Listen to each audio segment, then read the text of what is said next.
नमस्कार दोस्तों, आप सबका स्वागत है हमारे YouTube चैनल नवोदय क्लासेज 2020 में। नवोदय क्लासेज 2020। दोस्तों, आज हम पढ़ेंगे क्लास 6 का जो साधारण ब्याज का चैप्टर चल रहा था। कल जो हमने एक भाग देख लिया है, अब आगे आज देखेंगे साधारण ब्याज। दोस्तों, आप सबको पता है कि जवाहर नवोदय विद्यालय कक्षा 6 और कक्षा 9 के फॉर्म शुरू हो गए थे और उन पर भी वीडियो हमने बना दी थी। और जिनकी लास्ट डेट दोनों की 15 दिसंबर है, तो आप अगर आपने फॉर्म नहीं भरा है तो जल्दी से जल्दी फॉर्म भर दीजिए। और कक्षा 6 और कक्षा 9 दोनों का लिंक हमारे डिस्क्रिप्शन में मिल जाएगा आपको। और अगर आपको कोई भी जो समझा रहे इसके अलावा कोई भी क्वेश्चन में समस्या है तो आप हमारे व्हाट्सएप ग्रुप में जुड़ सकते हैं और टेलीग्राम ग्रुप में भी जुड़ सकते हैं। टेलीग्राम ग्रुप में आपको प्रति रोज आपको क्विज दी जाएगी जिसको आपको सोल्व करना पड़ेगा, जिससे आपकी प्रैक्टिस बनी रहेगी। और व्हाट्सएप ग्रुप में आप कोई भी आपकी समस्या है तो उसको हमारे साथ शेयर कर सकते हैं। उन दोनों की लिंक आपको डिस्क्रिप्शन में मिल जाएगी। तो शुरू करते हैं हम आज का पहला क्वेश्चन। साधारण ब्याज चल रहा था, साधारण ब्याज का पहला क्वेश्चन सोल्व करते हैं। पहला क्वेश्चन है कि 650 रुपए का 6 मास का साधारण ब्याज 32.50 रुपए है, तो ब्याज की दर देखो 650 रुपए ये मूलधन दिया हुआ है, मूलधन। ठीक है, आगे क्या दिया हुआ है? 650 मूलधन, 6 महीना समय दिया हुआ है, 6 महीने, 6 मास भी लिख सकते हैं कहीं पर, ये समय दिया हुआ है। आगे और दिया हुआ है कि साधारण ब्याज 32.50 रुपए, ये हमें दिया हुआ है ब्याज, साधारण ब्याज। तो हमें ज्ञात क्या करना है? ज्ञात करना है दर। दर क्या होगी ये हमें ज्ञात करनी है। तो आप सबको पता है कि साधारण ब्याज का फॉर्मूला क्या होता है? साधारण ब्याज बराबर मूलधन गुणा दर गुणा समय बटा 100। अब जो हमें दिया हुआ वो वहां पे अप्लाई करते जाना है। साधारण ब्याज दिया हुआ 32.50 रुपए, यहाँ पे 32.50 रुपए बराबर मूलधन दिया हुआ है 650 रुपए, 650 रुपए गुणा दर हमें ज्ञात करनी है, तो दर को x मान लेते हैं, गुणा समय हमें दिया हुआ 6 महीने, तो 6 महीने को पहले वर्ष में कन्वर्ट करना है, क्योंकि साधारण ब्याज प्रति वर्ष निकलता है, महीनों पे नहीं निकलता है। तो अगर समय महीनों में या दिनों में दिया हुआ हो तो पहले समय को वर्ष में कन्वर्ट करते हैं, उसके बाद हम समय को फॉर्मूले में प्रयोग करते हैं। तो अब हमारा जो समय कन्वर्ट करेंगे वो कैसे करेंगे?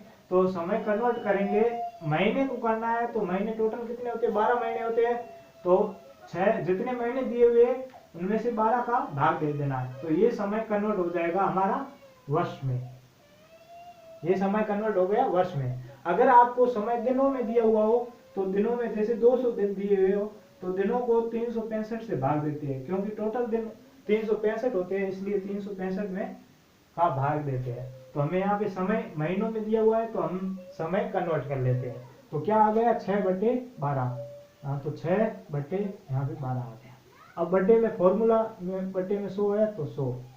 अब जो कट रहा है उसको काट दो, जो पीछे बचता है उसको गुणा भाग कर दो। तो अब देखो 1 0, यहाँ से 1 0, सॉरी यहाँ पे 100 है, 100 में 1 0, यहाँ से 1 0 कट रहा है। ठीक है, फिर यहाँ में 6 और 12 कट रहे हैं, 6 एकम 6, 6 दूनी 12, यानी कि 1/2। फिर आप देखोगे तो ये 10 5 से कट रहा है 2 बार, 5 दूनी 10, और ये 65 कट रहा है 13, 13 पिंजू 65, 65 में 5 का भाग दोगे तो 13 आएगा। तो यहाँ से ये सब कट गए। अब यहाँ पे दिया हुआ क्या है, ब्याज है, तो ब्याज 32.50 रुपए बराबर 13 गुणा x गुणा 1/2 गुणा 2। ठीक है, अब आपको क्या करना है, आगे सोल्व करना है। 32.50 बराबर 13 को 1 से गुणा किया तो 13, 13 को x से गुणा किया तो 13x बटे 2 दूनी 4। अब आपको x का मान ज्ञात करना है, तो ये 4 भाग में इधर आते ही गुणा में हो जाएगा। तो अब इसको यहाँ पे सोल्व कर लेते हैं। तो 32.50 गुणा 4 बराबर 13x। ठीक है, अब 13x हो गया। अब इनको गुणा करते हैं तो 0 का 0, 4 से 0 से गुणा करेंगे 0, 5 हो गए 20, 20 का 0, यहाँ पे हासिल 2 आ गई, 2 दूनी 4, 4 2 6, सॉरी 4 को गुणा करना है तो 4 दूनी 8, 8 और 2 10, हासिल भाई 1, 4 3 12 और 1 13। अब देखो पॉइंट कितने अंकों के बाद है, 1 और 2 अंकों के बाद है, तो यहाँ पे 1 और 2 अंकों के बाद पॉइंट लगा लेना है, तो बराबर 13x। अब इतना सोल्व हो गया। अब पॉइंट के बाद आपको पता है 0 का कोई महत्व नहीं रहता है, तो यहाँ पे अपना क्या बच गया, 130 बराबर 13x। अब x का मान ज्ञात करना है, यहाँ पे 13 गुणा में इधर आते ही भाग में आ जाएगा, तो 130 बटा 13। तो 13 में 130 का भाग, 130 में 13 का भाग देंगे तो हमारा उत्तर आ जाएगा 10%। 10 आ जाएगा, 10 बराबर x। आपको पता है 10% में होती है, तो हमारा उत्तर क्या हो जाएगा, 10%। तो आपको उम्मीद करता हूँ ये क्वेश्चन समझ में आया होगा। अगर कहीं पर भी आपको समस्या है तो आप हमें कमेंट बॉक्स में भी बता सकते हैं और हमारे व्हाट्सएप ग्रुप से जुड़ सकते हैं और वहाँ पे भी हमें बता सकते हैं। अब शुरू देख लेते हैं दूसरा क्वेश्चन। अलग अलग प्रकार के क्वेश्चन समझाऊंगा ताकि किसी भी टाइप में आपको समस्या ना हो, और प्रैक्टिस तो आपको करनी ही है। अब हम दूसरा क्वेश्चन देख लेते हैं। दूसरा क्वेश्चन क्या है कि कितने समय में 800 रुपए का वार्षिक ब्याज 4% दर से 160 रुपए हो जाएगा। अब आप चाहे तो प्रश्न पूरा लिख लो या फिर जो दिया हुआ है वो आपको लिख लेना है।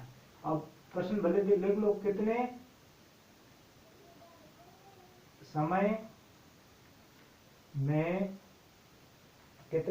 में 800 रुपए का वार्षिक ब्याज की दर से 4% दर से 160 रुपए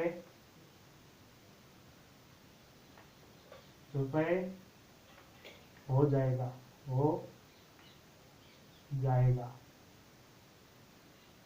ठीक है, तो ये हमारा प्रश्न था। अब यहाँ पे आपको देखो तो यहाँ पे हमारा मूलधन दिया हुआ है, क्या दिया हुआ है, 800 रुपए। कितने समय में 800 रुपए का वार्षिक ब्याज की 4% की दर से 160 रुपए हो जाएगा। यानी कि हमारा जो साधारण ब्याज है वो 160 है, मूलधन है वो 800 रुपए है और 4% दर है। अब हमें ज्ञात क्या करना है, समय ज्ञात करना है। तो वही साधारण ब्याज का फॉर्मूला आप अप्लाई कर दो। मैंने कहा था ये हर क्वेश्चन में फॉर्मूला अप्लाई होगा। तो साधारण ब्याज बराबर मूलधन गुणा दर गुणा समय बटा 100। अब आपको क्या करना है, ब्याज दिया हुआ है 160 रुपए बराबर मूलधन 800 रुपए गुणा दर हमें 4% दी हुई है गुणा समय हमें ज्ञात करना है, तो x मान लो बटे 100। अब आपको क्या करना है, 2 0 से 2 0 कट रहे हैं तो ये 2 0 से 2 0 काट दो। फिर यहाँ पे 160 बराबर 8 गुणा 4 गुणा x बच जाएंगे। अब पीछे नीचे बटे में 1 बचा, 1 का कोई मतलब नहीं होता है क्योंकि इसमें अगर इसमें 1 का भाग देंगे तो यही आएगा। अब 160 बराबर 8 को 4 से गुणा किया तो 8 32 गुणा x से गुणा किया तो x। ठीक है, अब हमें x का मान ज्ञात करना है, तो x ये 32 इसमें गुणा में है, तो इधर आते ही भाग में आ जाएगा। तो 160 बटे 32 बराबर x। अब देखो 16 एकम 16, 16 दूनी 32, तो 16 एकम 16, यानी यहाँ पे ऊपर कितने बच गए 10, और नीचे कितना क्या आ गया 2 बराबर x। x का मान क्या हो जाएगा, तो 10 में 2 का भाग देंगे तो 5%, सॉरी 5 आ जाएगा। अब हमें समय ज्ञात करना है तो 5 वर्ष हो जाएगा, अगर हमें दर ज्ञात करनी है तो 5% आ जाएगा। जो हमें ज्ञात करना है उस हिसाब से पीछे यूनिट आएगी। अगर दर ज्ञात करनी है तो प्रतिशत आएगा, वर्ष ज्ञात करना है तो समय आ जाएगा। तो उम्मीद करता हूँ कि ये क्वेश्चन आपको समझ में आया होगा। अब नेक्स्ट क्वेश्चन की ओर बढ़ते हैं। नेक्स्ट क्वेश्चन क्या है, ये दूसरा क्वेश्चन हमारा समाप्त हो गया है। अब अगला क्वेश्चन देख लेते हैं। अगला क्वेश्चन क्या कह रहा है, अगला क्वेश्चन है 1000 रुपए की एक धनराशि 18% वार्षिक ब्याज की दर से साधारण ब्याज पर लगाई जाती है, उससे प्राप्त मासिक ब्याज कितना होगा। अब प्रश्न लिख लो भले। क्वेश्चन नंबर 3,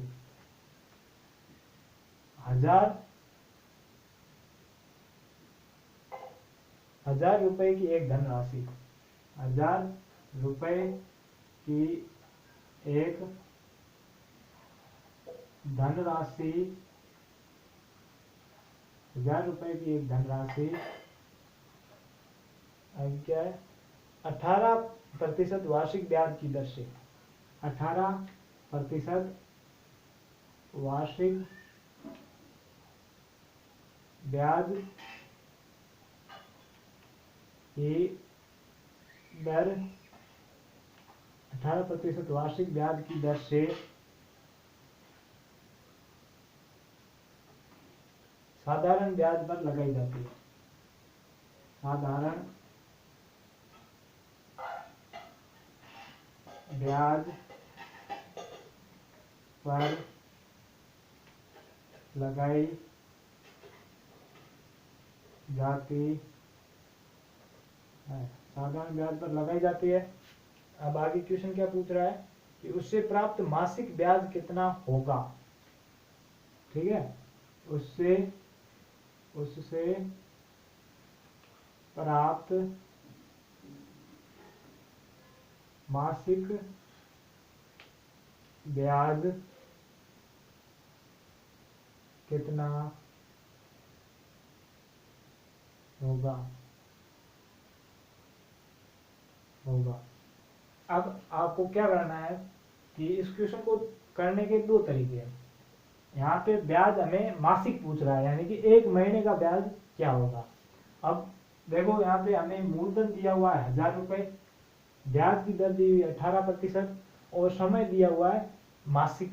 अगर सीधा निकालना है वो तो महीने, एक महीने का करेंगे तो 1/12 के हिसाब से करेंगे।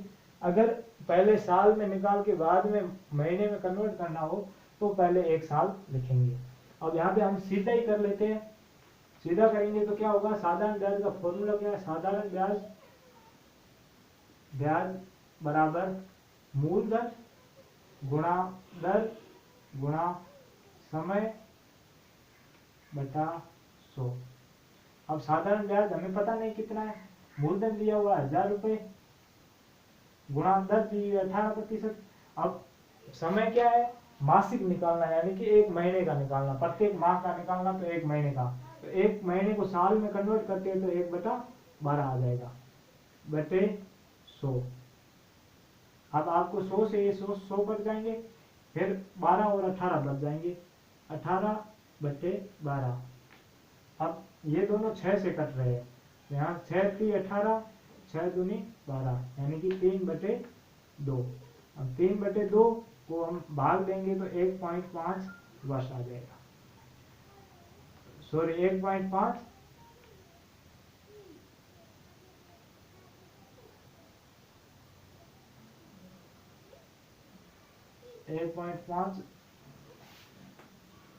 ओ सॉरी यहाँ पे हमने 100 लिख दिया था, बल्कि मूलधन कितना है 1000 रुपए, तो यहाँ पे पीछे कितने बच जाएंगे, 10 और बच जाएंगे। तो यहाँ पे क्या बच जाएंगे, 10 गुणा 18 बचेंगे। ठीक है, तो यहाँ पे भी कितने बचेंगे 10 गुना 3। अब यहाँ पे 10 गुना 3 बचेंगे। अब यहाँ पे आप काटोगे तो 2 को 10 से काटेंगे तो 5 आएगा। तो यहाँ पे क्या बच जाएंगे 5 गुना 3 यानी कि 15 रुपए हमारा बच जाएगा। प्रत्येक माह हमें कितना ब्याज मिलेगा चुकाना पड़ेगा, तो प्रत्येक माह का ब्याज हो जाएगा 15 रुपए। अब ये तो पहला तरीका था। दूसरा तरीका भी देख लेते हैं। ब्याज का फॉर्मूला लगाया, मूलधन गुणा दर गुणा समय बटा 100 साधारण ब्याज।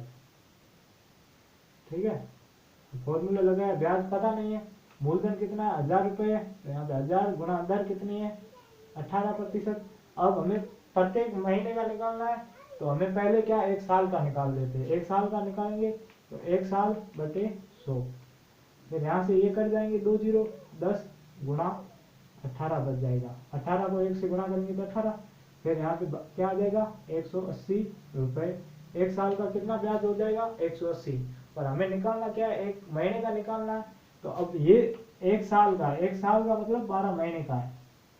अब हमें 1 महीने का निकालना है, ये 12 महीने का 12 महीने का कितना है 180 रुपए। 1 महीने का निकालना है तो 12 का भाग दे देंगे, फिर भाग देंगे तो ये 6 से कट रहे दोनों, 6 × 18 0, 6 दूनी 12 और 30 में 2 का भाग देंगे तो 15 रुपए। आप कैसे भी उत्तर निकाल सकते हैं। तो उम्मीद करता हूँ ये दोनों तरीके आपको समझ में आए होंगे। अब जो अगला क्वेश्चन है वो भी देख लेते हैं साथ साथ में।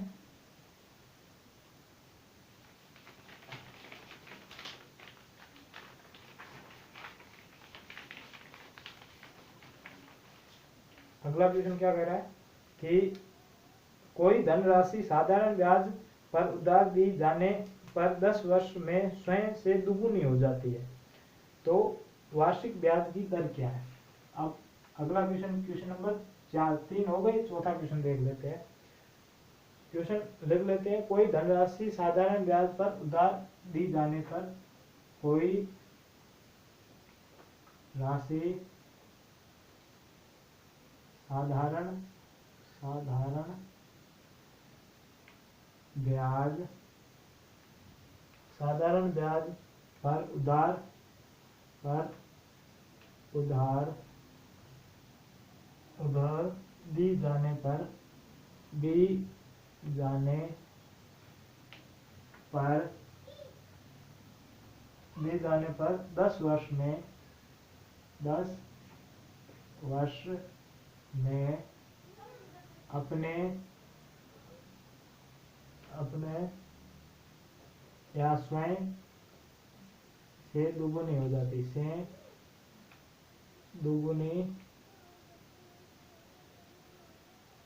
स्वयं से दुगुनी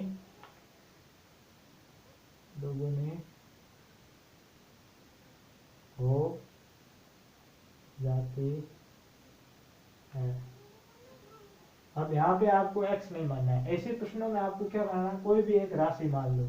ज्यादातर यहाँ पे आपको 100 राशि माननी होती है। तो यहाँ पे साधारण ब्याज की कोई राशि को हम 100 रुपए मान लेते हैं। 100 रुपए मान लिया, यानी कि मूलधन हमारा क्या है 100 रुपए। ठीक है, 100 रुपए उधार दी जाने पर 10 वर्ष में अपने से दुगुनी हो जाती है। यानी कि जब हम 100 रुपए जमा करवाते हैं तो हमारे बैंक में 10 वर्ष क्या हो जाते हैं 200 रुपए हो जाते हैं। तो हमें ब्याज कितना मिलेगा, यानी टोटल अमाउंट जो मैंने आपको बताया था मिश्रधन कितना हो गया, यहाँ पे अब टोटल अमाउंट हमारा दुगुना हो गया। तो दुगुना इसका क्या होगा 200 होगा, वो क्या होगा मिश्रधन होगा, क्योंकि इसका टोटल राशि आ गई मिश्रधन, तो मिश्रधन। अब हमें ब्याज ज्ञात करना है, तो ब्याज को ज्ञात कैसे करेंगे, मिश्रधन माइनस मूलधन, ये ब्याज का फॉर्मूला है। ठीक है, तो अब मिश्रधन में से 200 है, उसमें हम मूलधन घटाएंगे 100 रुपया, तो हमारा ब्याज कितना आ जाएगा 100 रुपया। अब हमारा जो साधारण ब्याज वाला दूसरा फॉर्मूला वो लगाएंगे। तो साधारण ब्याज बराबर मूलधन गुणा दर गुणा समय बटा 100। तो हमारा मूलधन क्या हो गया, 100, सॉरी ब्याज क्या आ गया 100 रुपए। मूलधन कितना है, मूलधन 100 रुपया, 100 रुपए गुणा दर क्या है पता नहीं, तो दर को दर भी लिख सकते हैं, एक्स भी मान सकते हैं। समय कितना है 10 वर्ष बटा 100। अब आपको क्या करना है, 100 से 100 कट जाएंगे, फिर से क्या ब्याज बराबर 10, 100 बराबर 10 दर गुणा 10। अब हमें दर ज्ञात करनी है, तो यहाँ पे ये गुणा में इधर आते ही भाग में आ जाएगा, तो 100 बटे 10 बराबर दर, एक जीरो से एक जीरो कट जाएगा, 10 बराबर दर। अब दर ज्ञात करनी है तो पीछे परसेंट लगा लो, यानी कि 10% हमारी दर आ गई। तो इन प्रश्नों को यहाँ पे 100 मानना है आपको, ताकि आप के क्वेश्चन जो आसानी से सोल्व हो जाएंगे। अब हमारा जो आज का जो अंतिम क्वेश्चन है उसको देख लेते हैं, और जो अगले कोई इम्पोर्टेंट क्वेश्चन होंगे तो वो अगले वीडियो में आपको बता दूंगा। अगला क्वेश्चन है 5वां क्वेश्चन देख लेते हैं हम। अब 5वां क्वेश्चन क्या है, 5वां क्वेश्चन है कि यदि 500 रुपए पर किसी ब्याज की दर से 2 वर्ष का साधारण ब्याज 100 रुपए है, तो उसी राशि का उसी दर से, उसी ब्याज की दर से 5 वर्ष का ब्याज कितना होगा। अब यहाँ पे प्रश्न 2 बार पूछ लिया है, क्या है 500, प्रश्न लिख लेते हैं, यदि 500 रुपए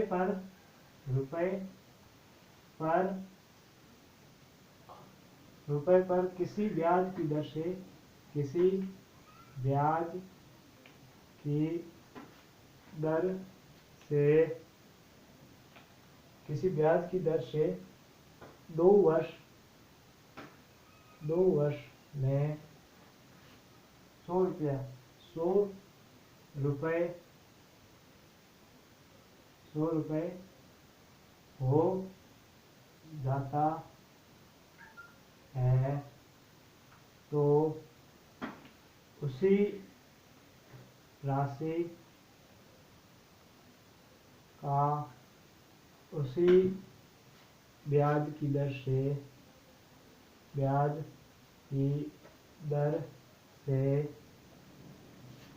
साधारण ब्याज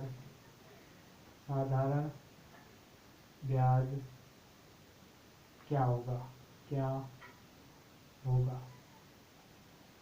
अब हमें पहले क्या निकालना है, पहले निकालनी है ब्याज की दर कितनी है, उसके बाद हमें निकालना है कि उसी ब्याज की दर से हमें दिया हुआ है, समय दिया हुआ 5 वर्ष में, 5 वर्ष में, ठीक है। तो हमें क्या करना है, पहले साधारण ब्याज की दर निकालनी है, फिर उसी ब्याज की दर से हमें 5 वर्ष का साधारण ब्याज कितना होगा वो ज्ञात करना है। तो अब पहले साधारण ब्याज का फॉर्मूला लगा लेते हैं, साधारण ब्याज बराबर मूलधन गुणा दर गुणा समय बटा 100। अब साधारण ब्याज हमें दिया हुआ है 100 रुपए है, तो 100 रुपए बराबर मूलधन कितना है 500 गुणा दर हमें पता नहीं है, दर गुणा समय कितना है 2 वर्ष बटा 100। अब 2 जीरो से 2 जीरो कट जाएंगे यहाँ पे, तो यहाँ पे क्या बच जाएगा 5, 100 बराबर 5 गुणा दर गुणा 2 बटे में 1 है, तो कोई मतलब नहीं रहेगा। अब 100 बराबर 5 को 2 से गुणा किया तो 10 गुणा दर। अब हमें दर ज्ञात करनी है, तो ये गुणा में इधर आते ही भाग में हो जाएगा, तो 100 बटा 10 बराबर दर, तो दर बराबर 10 दर। अब दर पूछिए तो प्रतिशत में लगा लो। अब हमने दर ज्ञात कर लिया, हमारा मतलब क्वेश्चन यहीं पे समाप्त नहीं होता है, हमने दर ज्ञात कर ली। अब यहाँ पे क्या दिया है, उसी राशि यानी कि 500 रुपए पर उसी ब्याज की दर, यानी कि हमारी ब्याज की दर कितनी आ गई 10% से 5 वर्ष का साधारण ब्याज। अब साधारण ब्याज पूछा है 5 वर्ष का साधारण ब्याज बराबर मूलधन गुणा दर गुणा समय बटा 100। अब साधारण ब्याज हमें ज्ञात करना है, मूलधन कितना, वही मूलधन पूछा है बताया। तो यहाँ पे 500 गुणा दर, वही दर बताइए, यानी कि इसकी 7 की दर है तो 10%। यहाँ पे 10 गुणा समय, हमें 5 वर्ष दिया हुआ है, बटा 100। अब यहाँ पे 1 2 1 2, ठीक है, क्या बच गया 5 गुणा 10 गुणा 5। अब 5 को 5 से गुणा करेंगे तो 25 गुणा 10, 25 को 10 से गुणा करेंगे तो 250 रुपए। ठीक है, तो हमारा 5 वर्ष का साधारण ब्याज कितना आ गया, 250 रुपए। तो आज के लिए तो इतना ही। अब जो आगे के क्वेश्चन है, अगर कोई इम्पोर्टेंट क्वेश्चन है जो टाइप अगर आपको समझाना है तो वो मैं आपको अगले वीडियो में बता दूंगा। और अगर आपको भी कोई समस्या है तो मैंने बता दिया कि हमारे व्हाट्सएप ग्रुप में जुड़ जाना, जिसका डिस्क्रिप्शन में लिंक दिया हुआ होगा।